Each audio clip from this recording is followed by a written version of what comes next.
안녕하세요. 잠재력과 가능성으로 가득한 여러분과 함께하게 되어 진심으로 기쁩니다. 우리는 저마다 가슴속에 실현되기를 기다리는 위대한 꿈을 품고 살아갑니다. 하지만 현실의 벽 앞에서 그 꿈이 좌절되고 때로는 잊혀지기도 합니다. 오늘 우리는 바로 그 잠자는 거인을 깨우는 여정을 함께 떠나보려 합니다. 본격적인 이야기에 앞서 만약 이 메시지가 여러분의 마음에 울림을 준다면 잠시 시간을 내어 구독과 좋아요를 눌러주시면 감사하겠습니다. 여러분의 작은 행동 하나가 이 긍정적인 에너지를 더 많은 이들과 나누는 축복의 통로가 될 수 있습니다. 이야기를 듣는 모든 분들의 삶에 평안과 은혜가 가득하기를 기원하며 이제 시작하겠습니다. 저는 때때로 교도소에서 강연을 합니다. 그곳에서 만나는 이들은 자신의 남은 인생 전부를 차가운 철창 안에서 보내야만 하는 사람들입니다. 그들에게는 선택의 여지가 거의 없습니다. 그들의 꿈은 현실이 될 가능성이 희박합니다. 제가 그들에게 해줄 수 있는 것은 한 줄기 희망과 작은 위로의 말을 건네는 것뿐, 그들이 진정으로 원하는 삶의 변화를 가져다 주기는 어렵습니다. 하지만 지금 이 자리에 계신, 그리고 이야기를 듣고 계신 여러분은 다릅니다. 여러분은 자신의 꿈을 현실로 만들 수 있는 능력과 자유를 가진 분들입니다. 우리는 노력하면 꿈이 현실이 되는 시대와 사회에 살고 있습니다. 그래서 저는 지금 이 순간이 너무나도 소중하고 벅차오릅니다. 오늘 제가 드리는 말씀 한마디 한마디가 여러분의 남은 인생 전체를 움직이는 강력한 연료가 될 수 있기 때문입니다. 오늘 저는 여러분에게 새로운 재능을 드리거나 여러분이 이미 가진 능력을 더 뛰어나게 만들어 드릴 수는 없습니다. 여러분의 능력은 이미 충분합니다. 제가 하려는 것은 단 한 가지입니다. 여러분 안에 잠들어 있는 그 위대함을 활성화시키는 것입니다. 오늘 이 시간 이후로 여러분이 단 한 번도 살아보지 못한 방식으로 삶을 살아갈 수 있도록 돕는 것입니다. 만약 여러분이 지금까지 70%의 에너지로 살아왔다면 오늘을 계기로 120%로 살아갈 때 여러분의 삶에는 이전에는 결코 일어나지 않았던 놀라운 일들이 펼쳐지기 시작할 것입니다. 이것은 능력의 문제가 아닙니다. 이것은 결단의 문제입니다. 자, 이제 여기서부터 시작하겠습니다. 잠시 종이와 펜을 준비해 주십시오. 혹은 휴대전화 메모장을 여셔도 좋습니다. 그리고 그곳에 올해가 끝나기 전까지 무슨 일이 있어도 반드시 이뤄내야만 하는 일, 절박하게 해내야만 하는 일 한두 가지를 적어보십시오. 이것은 단순히 중요한 일의 목록이 아닙니다. 이것은 선택의 여지가 없는, 다른 옵션이 존재하지 않는 당신의 인생을 건 목표여야 합니다. 이것을 해내지 못하면 잠 못 들고 편히 쉴 수조차 없는 그런 종류의 일말입니다. 단순히 돈을 조금 더 벌거나 좋은 차를 사는 그런 차원의 이야기가 아닙니다. 이것은 당신과 당신이 사랑하는 사람들의 인생 궤도를 통째로 바꿀 수 있는 거의 삶과 죽음의 문제처럼 느껴지는 그런 절박한 목표여야 합니다. 당신을 완전히 새로운 차원으로 이끌어줄 바로 그 목표를 지금 적어보십시오. 제 이야기를 하나 들려드리겠습니다. 모든 것은 아주 우연한, 평범한 어느 날 저녁에 시작되었습니다. 크리스마스 연휴였고 저희 영상 촬영 감독인 칼의 집에 저녁 식사 초대를 받았습니다. 당시 저희는 바로 옆집에 살았죠. 크리스마스도 지났고 그저 편안하게 저녁을 먹으며 이야기를 나누는 지극히 평범한 밤이었습니다. 대화는 자연스럽게 칼의 아내 이야기로 흘러갔습니다. 그녀는 바베이도스 출신이었는데 아직 시민권이 없어서 합법적으로 미국에 머무르기 위해 계속해서 학교에 다녀야만 했습니다. 석사 학위를 마쳤고 박사 과정까지 밟고 있었죠. 그때 칼이 무심코 이런 말을 던졌습니다. 이봐, 이러다가 자네보다 내 아내가 먼저 박사 학위 받겠는걸? 자네는 미국 시민이면서 말이야. 저는 이미 박사 과정에 들어온 지 몇 년이 지난 상태였습니다. 그저 언젠가는 끝내겠지 막연하게 생각하고 있었죠. 수많은 사람들이 제게 물었습니다. 박사 과정은 잘 돼가요. 그러면 저는 늘 대답했습니다. 수업은 다 들었고 이제 논문만 쓰면 됩니다. 하지만 그날 밤 칼의 그 한마디는 달랐습니다. 그 말이 비수처럼 제 가슴에 꽂혔습니다. 그 순간 제 안에서 무언가가 외쳤습니다. 이제 때가 되었다.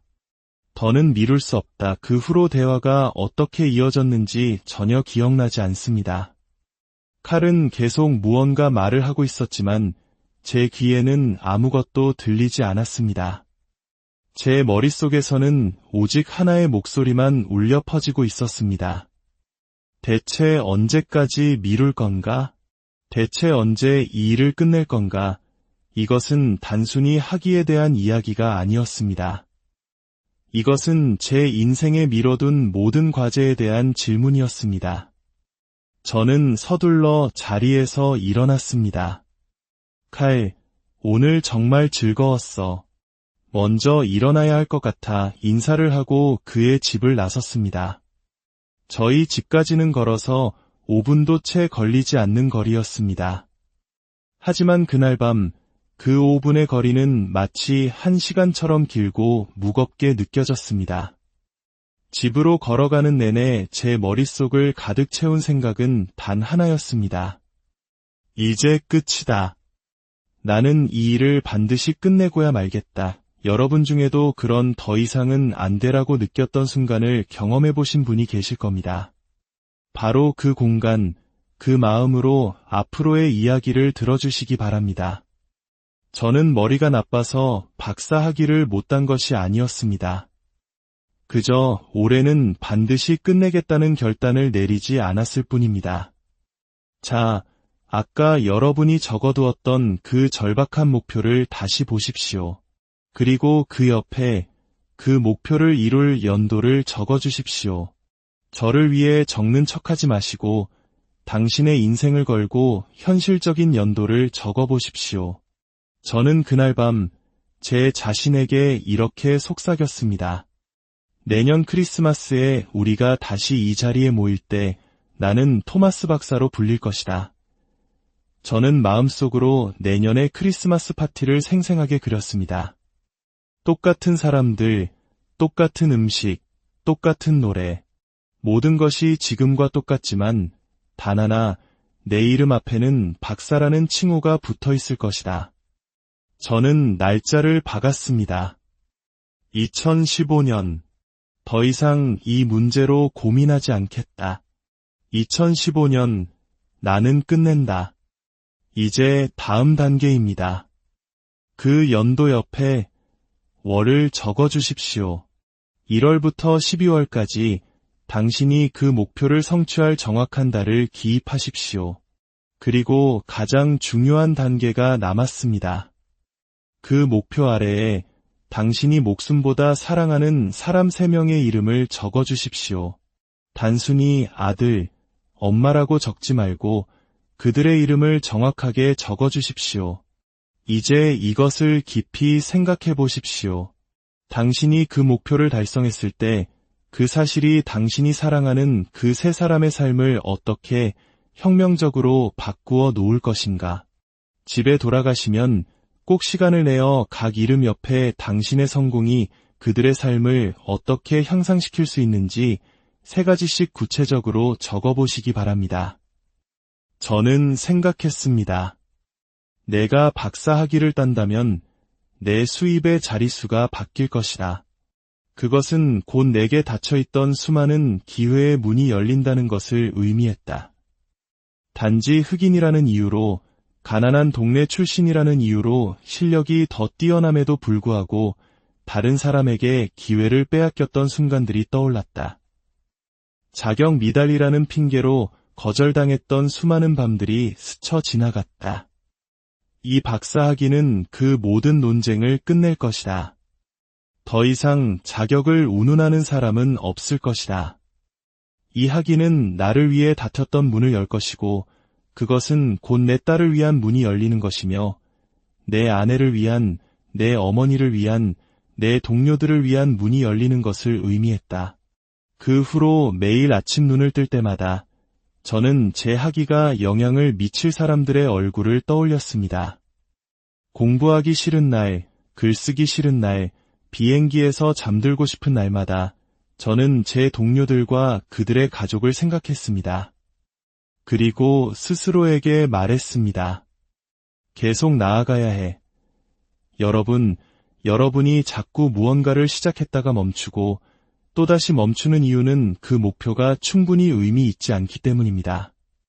당신이 포기해도 아무도 상처받지 않고 아무것도 변하지 않기 때문입니다. 그만큼 절실하지 않기 때문입니다. 저는 그날 이후 제 결심을 세상에 공표했습니다. 제 유튜브 채널을 통해 선언했습니다. 1년 뒤 저는 토마스 박사가 될 것입니다. 저는 단순히 허공에 외친 것이 아니었습니다. 제게 책임을 물어줄 사람들, 저를 지켜볼 사람들에게 선언한 것입니다. 여러분의 책임감 있는 파트너는 누구입니까? 이 시간이 끝나면 당신이 적어둔 그 목표와 날짜, 그리고 그것을 누구를 위해 하는지, 왜 하는지를 말해줄 그 사람에게 전화하십시오. 하지만 이것이 마지막 단계가 아닙니다. 가장 중요한 것은 당신이 실패할 수 없는 상황을 스스로 만드는 것입니다. 저는 졸업하기 8개월 전에 졸업 축하 파티 장소를 예약하고 계약금까지 지불했습니다. 식사 메뉴를 정하고 테이블보 색깔까지 골랐습니다. 졸업 여부가 불투명한 상황에서 말입니다. 어느 날 한 교수님이 저를 찾아와 말했습니다. 에릭, 솔직히 말해서 자네는 졸업하기 힘들 것 같네. 제출해야 할 서류 절차가 너무 많이 남았어. 물리적으로 시간이 부족해. 저는 그 말을 듣고 웃었습니다. 그녀는 진지하게 말했지만 저는 웃을 수밖에 없었습니다. 저는 그녀에게 말했습니다. 교수님, 죄송하지만 교수님은 지금 상황을 전혀 모르고 계십니다. 저는 저희 할머니께 제가 졸업한다고 전화를 드렸습니다. 제 할머니는 제 인생에서 단 한 번도 중요한 순간을 놓친 적이 없는 분입니다. 할머니는 전화로 말씀하셨습니다. 얘야, 할미는 연금으로 생활하는 거 알지? 이번에 비행기 표 사면 환불 못 받는다. 그러니 꼭 졸업해야 한다. 교수님, 제 할머니는 이미 환불도 안 되는 비행기 표를 사셨고 졸업식에 입고 오실 새 옷까지 장만하셨습니다. 이제 저에게 실패란 선택지는 존재하지 않습니다. 제가 여러분께 말씀드리고 싶은 것은 이것입니다. 저는 학위 자체가 목적이 아니었습니다. 저는 할머니께 드린 그 약속 때문에 그분의 기대를 저버릴 수 없었기 때문에 학위를 땄습니다. 당신이 목표를 이루지 못하는 것은 능력이 부족해서가 아닙니다.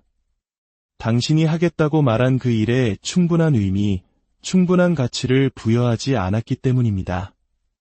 당신의 모든 것을 걸지 않았기 때문입니다. 포기해도 잃을 것이 없는 게임을 하고 있기 때문입니다. 이제는 달라져야 합니다. 당신이 실패하면 모든 것을 잃게 되는 시나리오를 만드십시오. 모든 것을 잃을 수 없기에 당신은 반드시 성공해야만 하는 그런 상황을 설계하십시오. 목표에 120%의 가치와 의미를 부여하고 120%의 책임감을 더하십시오. 그렇게 할 때 당신이 적어내려간 모든 목표는 의심의 여지 없이 현실이 될 것입니다. 당신 안에 잠든 거인은 이미 깨어날